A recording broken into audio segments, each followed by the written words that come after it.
Isa din ba kayo sa lugar na mahirap ang tubig kagaya dito?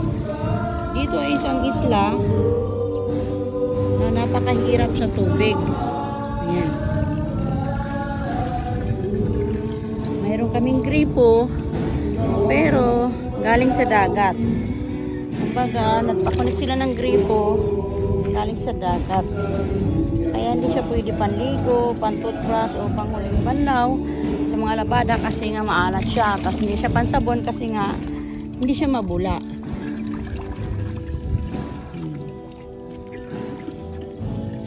So para lang kami makagamit ng tubig tabang ay nag-i-give pa kami ng ganito.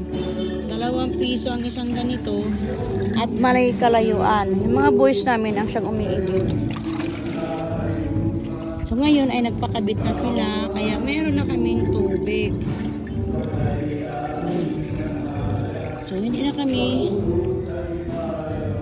magpapaigib sa mga boys at bibili ng tubig na tag 2 piso per galon.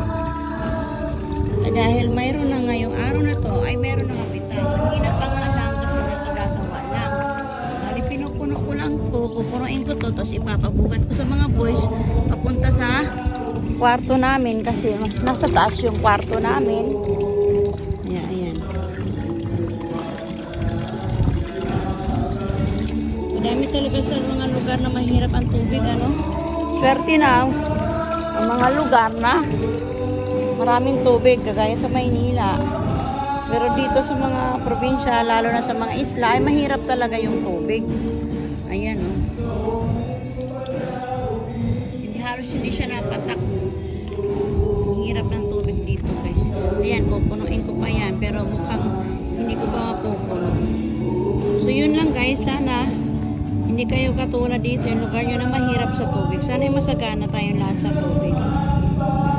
Yun lang, guys. Bye. Salamat sa mga magsuporta sa aming mga videos.